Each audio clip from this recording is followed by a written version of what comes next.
As commissioner of Garhwal Uttarakhand, ये मेरी responsibility है कि लॉ एंड ऑर्डर मेंटेन रहे।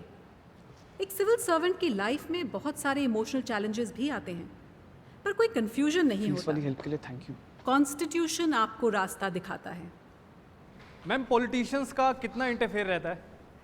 तुम्हारी मम्मी को पता है कि उनको वो अपना अल्जाइमर्स की काम बीमारी करते है? हैं और आप अपना, पर दोनों का मकसद एक ही होता है। मैम लास्ट अटेम्प्ट तक आते आते मोटिवेशन को कैसे हम आप रखें? ये बहुत अच्छा सवाल है। मैंने खुद ही काफ़ी अटेम्प्ट्स लगाए क्लियर करने में। फियर और फ्रस्ट्रेशन इस जर्नी के फेलो पैसेंजर्स हैं और ये रहेंगे ही। तो अपनी जर्नी पे फोकस रखिए और फेलो पैसेंजर्स से बात करने की ज़रूरत ही क्या है। पर मैम, इतने सारे फेल अटेम्प्ट्स के बाद क्या कभी ऐसा फील नहीं हुआ कि अब प्रेशर बहुत ज़्यादा हो रहा है, अब गिव अप कर देना चाहिए? ये सवाल मेरे दिल के बहुत करीब है। जब आप एक लड़की होते हो, एक ऐसे ऑर्थोडॉक्स फैमिली से जहाँ 22 साल में आपकी शादी कर दी जाती हो, आप इंडिया के एक बहुत ही बैकवर्ड हिस्से से बिलोंग करते हो और आपको इंग्लिश भी नहीं आती हो, और आप घर के बाहर सिर्फ अपनी दीदी की जिद की वजह से पढ़ रहे होते हो, और उस पर आप लगातार फेल पे फेल होते जाते हो,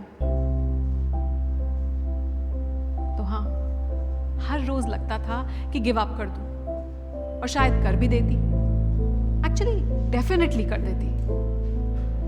पर उसी वक्त मुझे किसी ने एक बहुत अच्छी बात बताई। उस बात से मेरा एटीट्यूड 180 डिग्रीज फ्लिप कर गया। क्या आप वो बात सुनना चाहेंगे? तो एक स्टोरी सुनिए। 1981 में यूएस में एक प्रोफेसर थे, सेरेमिक्स पढ़ाते थे। उन्होंने एक एक्सपेरिमेंट किया। अपनी क्लास को 2 ग्रुप्स में बांट दिया और 10 दिन का वक्त दिया। पहले ग्रुप को उन्होंने ये टास्क दिया कि वो सिर्फ एक परफेक्ट मटका बनाए, सिर्फ एक। और दूसरी ग्रुप को ये टास्क दिया कि वो जितने हो सके मैक्सिमम मटके बनाए और क्वालिटी की चिंता बिल्कुल ना करें। दोनों ग्रुप्स ने अपना काम शुरू किया। 10 दिन बाद जब रिजल्ट्स आए तो खुद प्रोफेसर ही हैरान हो गए, क्योंकि दूसरे ग्रुप ने न केवल पहले ग्रुप से ज्यादा मटके बनाए, बल्कि हर मटका was better looking, was almost perfect। सब सोच रहे थे कि ये कैसे हो गया। आप जानते हो ये कैसे हुआ? क्योंकि पहला ग्रुप जो है वो सिर्फ इसी बात को लेकर अटका रहा कि एक मटका बनाना है, इसको परफेक्ट कैसे बनाएं। तो उन्होंने सारा टाइम परफेक्शन में ही गुजार दिया, जबकि दूसरे ग्रुप ने एक बार कोशिश की और बहुत बुरे मटके बनाए, पर उन्होंने उसको इम्प्रूव किया और दोबारा कोशिश करके फिर से मटके बनाए। वो फेल हुए पर इम्प्रूव करते रहे, और ऐसे ही अपनी गलतियों से सीखते सीखते उन्होंने शानदार मटके बनाए। तो इसीलिए आप अपनी गलतियों से डरिए मत, भागिए मत। अपनी गलतियों से सीखिए, अपने फेलियर से सीखिए और आगे बढ़ते जाइए। और ये बहुत ही अच्छी बात है कि इस बात को बताने वाले शख्स हमारे साथ यहाँ मौजूद हैं।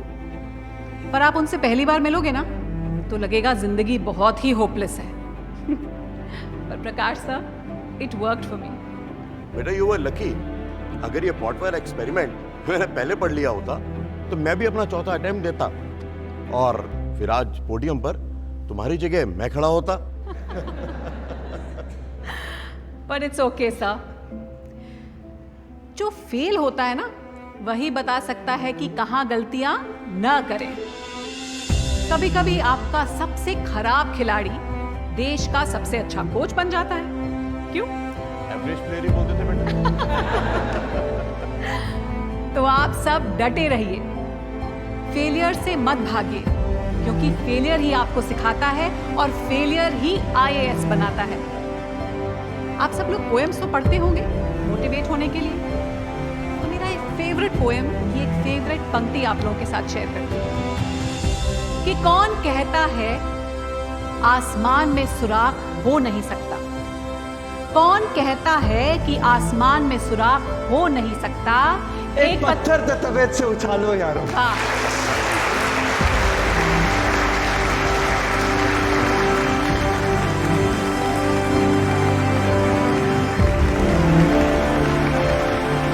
साथ मैं आपको कहूंगी all the best, don't give up.